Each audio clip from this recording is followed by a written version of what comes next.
Ai de mim, ai de mim, que dor, míseros restos, provocações. Isso devia ser dito por Medeia, por uma coisa grega. Os gregos deviam vir para cá e falar provocações. Meu Deus do céu, onde é que está a nossa Medeia? Não temos, tudo bem. Provocações. Provocações. 13 anos caminhando no incerto e idolatrando a dúvida. Agora ano 14.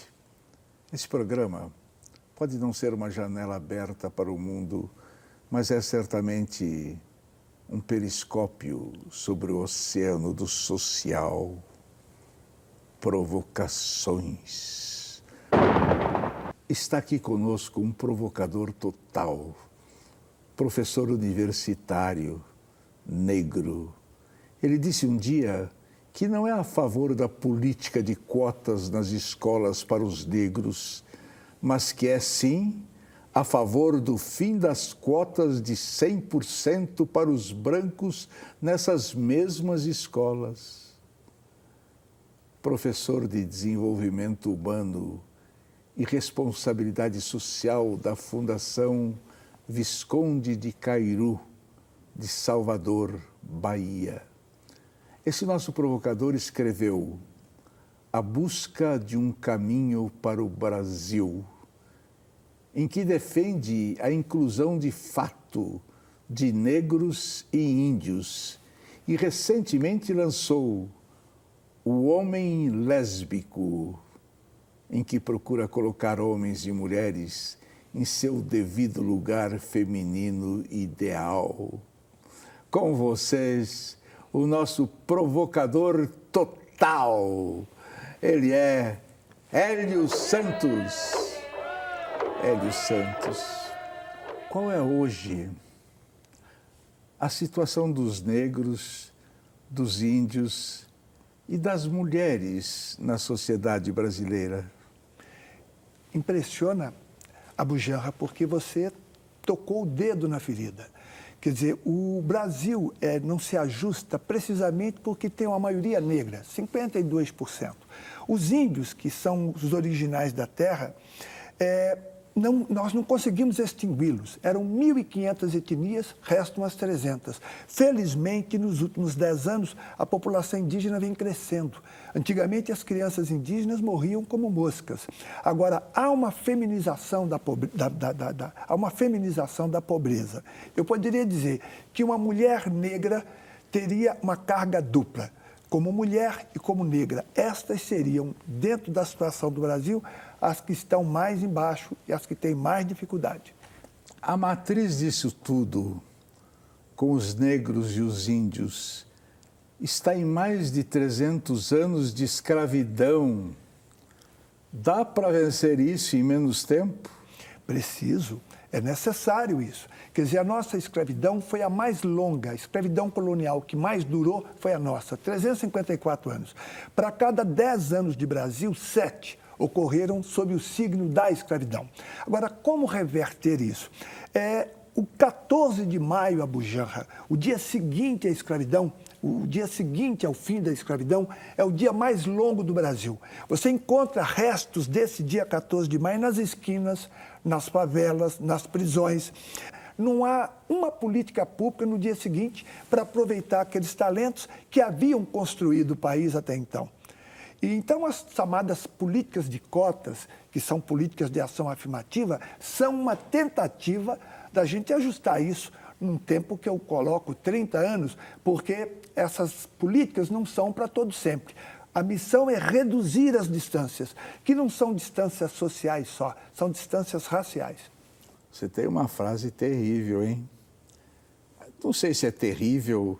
Segundo o Hilke, o belo não é mais que o começo do terrível, esse grau que suportamos. Sim. Vou falar da sua frase, hein? Atenção. Presta bem atenção do que você falou, hein? O Brasil do futuro depende do destino da família negra. Isso. Explique. O Brasil será o que essa família for.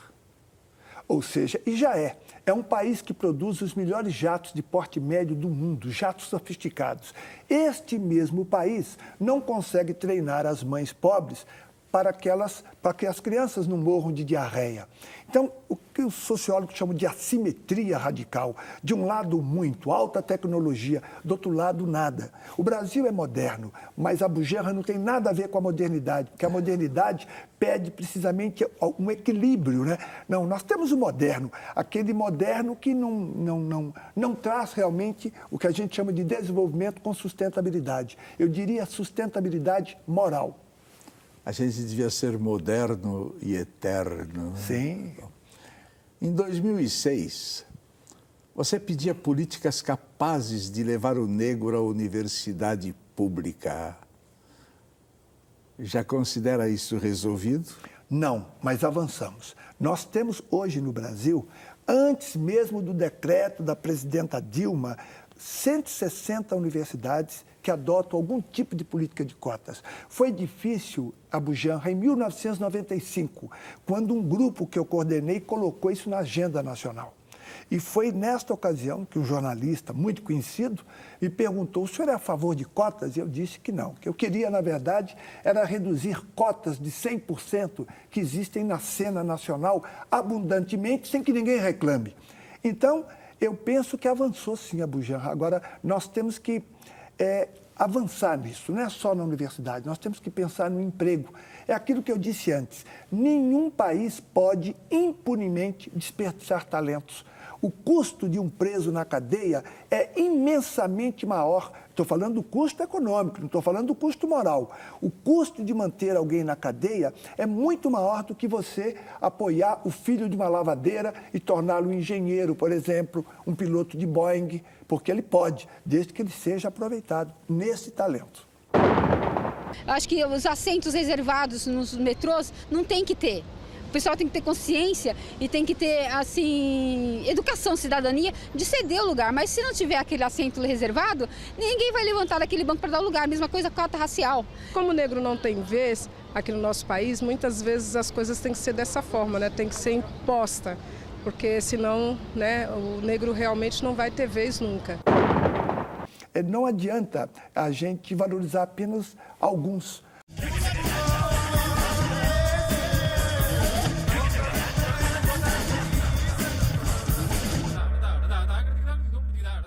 Tolerância zero para a exclusão racial.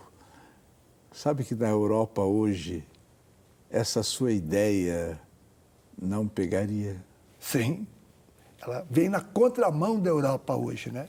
Quem diria a Europa que teve uma guerra por conta exatamente da questão da intolerância racial. Eles não aprenderam. Como é a sua proposta? A minha proposta é que nós aprendamos uns com os outros. Eu não gostaria de viver num país só de negros e índios, por exemplo. Eu acho que a diversidade europeia é fantástica. Todos os grupos europeus nós recebemos. Alguns pensam que foram só portugueses, espanhóis, italianos, alemães, russos. Depois que nós elegemos a presidenta Dilma, lembrou-se que nós recebemos búlgaros. Sim, eu sou de Belo Horizonte, búlgaros, húngaros, russos. Toda essa riqueza europeia é fantástica. Os orientais, os árabes. O que nós podemos aprender uns com os outros? O ritmo do Brasil, na verdade, o ritmo musical do mundo é negro, mas o ritmo do Brasil é negro. Esta alegria desbragada do negro e essa alguma tristeza do índio provocam um equilíbrio que a sociedade brasileira ainda não absorveu completamente.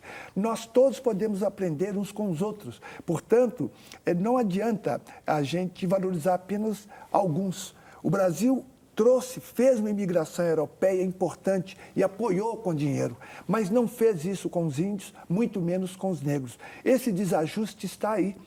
Hoje no Rio se fala em violência. Como? São 400 favelas. O Rio em si já contém essa violência. Agora a violência vem atingindo algumas pessoas, mas não há nada mais violento que o Rio sempre foi. Foi a maior cidade escravista do planeta na metade do século XIX. A metade da população era escravizada. Queria o quê? Que viesse depois? Um paraíso? Uma Estocolmo? Nós temos aquilo que nós plantamos. Contra tudo, negros, pobres, homossexuais, indígenas, qualquer raça que não seja branca, eles são preconceituosos, sim. É o preconceito pior de todos, que eu acho, não está na cor, está no seu bolso. O que andou para frente e o que não andou nas políticas de inclusão dos últimos 20 anos deste país? Pergunta fantástica, Bujanra. Naquela área em que você não dispôs do seu talento, sabe o que aconteceu? Esse país foi campeão do mundo 5 vezes, vice-campeão 2 vezes. Na hora de selecionar jogadores de futebol, você aproveita o talento onde ele estiver. Um físico da USP reclamou: por que é que até hoje não conseguimos um prêmio Nobel em física, por exemplo, em medicina? E nós achamos que nós temos altas tecnologias, ou seja, no futebol, que é uma disputa difícil, o Brasil deu certo. E por que deu certo? Exatamente porque não desperdiçou talentos. Quando eu falo de futebol, eu falo de algo que requer inteligência, senso de antecipação, velocidade de raciocínio, criatividade, tudo aquilo que um gênio tem. Um país que consegue derrotar europeus enormes, fortes, loiros, 5 vezes e é vice-campeão mais 2, conseguiria também em outras áreas. Agora, vamos falar onde houve restrição, onde nem todos puderam chegar. A universidade elitista, que entendia que a excelência era exatamente daquele que pôde pagar a escola cara. Esse é o resultado do Brasil. Se é que algum dia nós tivemos crise, essa crise passa pelas elites, todas as elites. Mas olha, os professores hoje são uma catástrofe. Eles põem o livrinho lá, começam a ler para os alunos, não percebem que os alunos estão na internet descobrindo as coisas todas. Eles não sabem onde é que as crianças vão. Eles sabem que eles não vão procurar a biblioteca, mas vão procurar aquele negocinho para saber o que acontece ali. Eles não sabem o que os alunos percebem hoje. É verdade. Eles não sabem. Isso é trágico. Pois é. Repare que há uma defasagem. Os alunos estão num patamar de compreensão que os seus professores não foram preparados para estar. Isso é caótico, de fato. Então, isso é caótico. Nos crimes do colarinho branco, não é só o colarinho que é branco. É o pescoço também. No Brasil, você está certo. Mas essa sua frase não livra a cara de alguns ditadores africanos? Ótimo, é isso mesmo. Isso mostra que o ser humano é ser humano, independente de ser negro ou branco. No Brasil, o crime do colarinho branco geralmente envolve alguém do pescoço branco. Isso não significaria, se os negros tivessem acesso, que nós talvez tivéssemos também alguns pescoços pretos, tudo bem.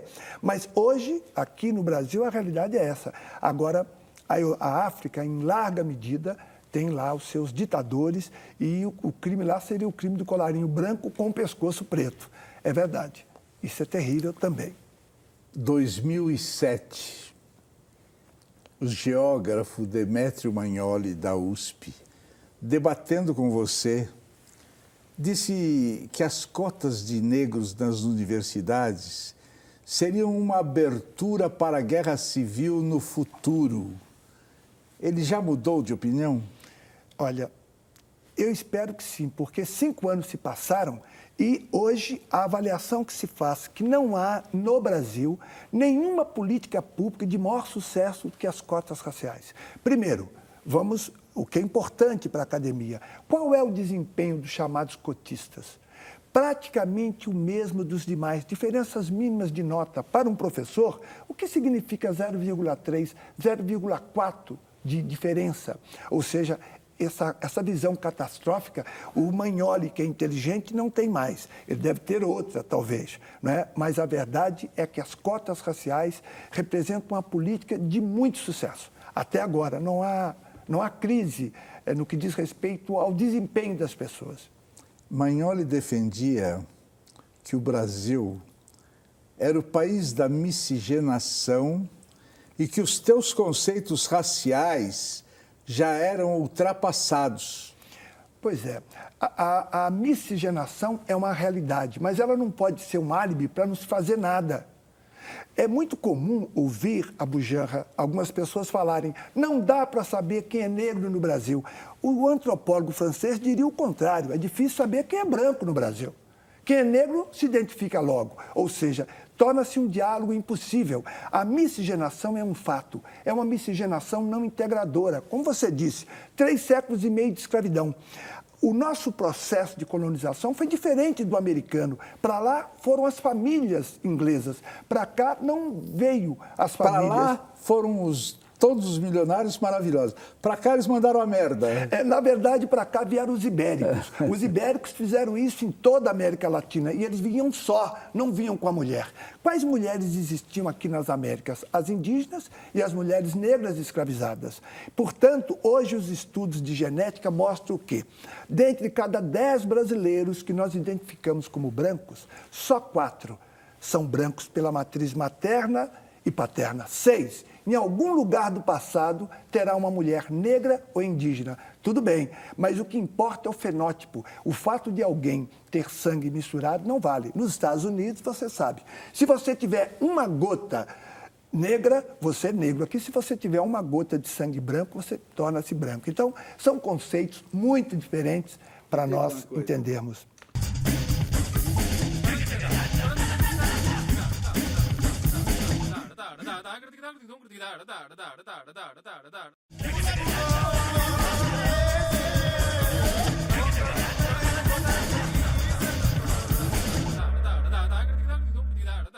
E os índios, como ficam nisso? Pois é, os índios, nós imaginávamos que os índios tinham desaparecido. 1.500 etnias indígenas, imaginam, 1.500 nações. Restam umas 300 hoje. Esse índio que aparentemente desapareceu, Abu Janra migrou para dentro de nós. Não há um brasileiro, verdadeiramente brasileiro, que não tem em si, eu não estou falando do ponto de vista genético, não, esses valores indígenas. As elites não, mas a população brasileira preza muito o meio ambiente. Esta é uma herança definitivamente indígena. Os índios, aos poucos, estão se ajustando. Eles também são merecedores das cotas. Eles estão vindo para as universidades, mas não querem perder de vista, digamos assim, este orgulho indígena. O Brasil não deve perder de vista esses valores. Os índios poderão, no futuro, permitir que o Brasil seja um país desenvolvido sem perder de vista o meio ambiente. Porque nós temos aqui o que preservar, nós temos aqui a floresta amazônica. Como desenvolver a Bujanra mantendo ao mesmo tempo essas reservas imensas? Os índios podem ensinar isso para nós. Você escreveu há pouco tempo o livro O Homem Lésbico. Já te disseram que pelo nome parece um livro machista? Esse título é uma provocação, porque se refere a um homem heterossexual que assume sem medo a sua mulher interior. Então, o título é uma passagem desse romance, não é? E que não é o principal, mas ele chama a atenção para a necessidade do homem assumir a mulher interior, e há uma dificuldade muito grande disso acontecer. É difícil. Um homem fêmeo, porém macho. Que figura é essa? Olha, eu acho que 10 entre cada 10 mulheres querem esse cara. O problema é que ele é uma ficção, por enquanto, né? E, portanto, mas de qualquer forma, já há pedaços, há fatias desse homem na praça. Ou seja, eu penso que o homem do terceiro milênio, para não perder a mulher, terá que realmente assumir esse lado feminino. Para que é que serve um homem para uma mulher hoje? Para ter um filho? Bom, ela pode recorrer, eu estou sendo radical, ela pode recorrer à inseminação artificial. Para ter prazer? Muitas duvidam. Você está ótimo, você está ótimo. Eu estou insensato, mas você está sensato. Quem maior mal causou ao mundo? A religião, a escravidão ou os bancos? Meu Deus, que difícil. Olha, essa pergunta é terrível. Olha, sendo brasileiro, eu tendo muito a pensar nessa última opção, tá certo? Já que nós pagamos os juros mais altos do mundo. Mas, no fundo, nessas 3 opções que você me dá, eu coloco o homem macho. Os bancos, a escravidão... Sim. E na religião eram homens sempre à frente. Os escravocratas, os banqueiros, os religiosos. Como você vê há 500 anos atrás o que a religião fazia matando todo mundo? É impressionante. Quer dizer, e o mais grave, né? Em nome da bondade, em nome de Cristo, que toda a história mostra que o Cristo era um radical do amor. Né? E, no entanto, em nome dele, as pessoas torturaram, mataram, emparedavam. Imagine algumas freiras que eram encontrando, namorando, quer dizer, o lesbianismo sempre aconteceu, elas eram emparedadas, Abu Janra. Hélio, imagine. Você é religioso? Eu sou espiritualista, que é diferente. Você mente? Olha, conscientemente não. Qual a maior transgressão que você praticou na vida? Se não contar, nós vamos pensar pior. Olha, a pior transgressão, ela aconteceu há tanto tempo. Ela aconteceu quando criança, né? Quando eu não queria ser negro, porque não era bom ser negro. A escola me ensinou que ser negro significava ser escravo, significava ser pequeno, menor. Essa transgressão era a transgressão da adolescência. Na medida que eu fui tomando consciência, isso muda. Mas é uma transgressão do passado. Hoje, você não vai conseguir me pegar, não. Está difícil. Você é bonzinho. Sou bonzinho. Como você gostaria de morrer? Muito boa pergunta. Eu gostaria de morrer mostrando para os mais novos que o mundo é o mundo da alegria e da felicidade. Ninguém nasce, ninguém vem no planeta a não ser para ser feliz. Todos. Mas você fica no hospital com aquele negócio assim, você vai falar como para eles? Pois é, mas eu vou mostrar para eles que é exatamente isso, que eles devem viver, porque a vida vale a pena. Para terminarmos, Hélio, o que é a vida? A vida, ela tem característica de uma viagem, né? E o interessante é que, durante muito tempo, você sabe que você está numa viagem e não sabe muito bem para onde você vai. Mas a vida tem todo o sentido de uma viagem, né? Agora, como eu disse, precisa ser uma viagem com algum prazer. Hélio, o que é a vida? A vida... A vida... Dá aqui um abraço, que é coisa melhor e mais falsa desse programa. Agora você é fotografado, não será nunca do jornal, a não ser que você morra ou eu.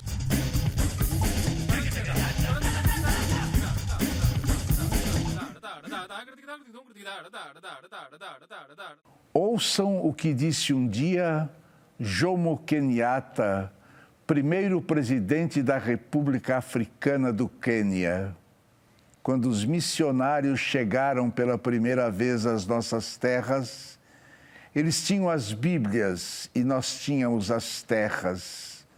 50 anos depois, nós tínhamos as Bíblias e eles tinham as terras.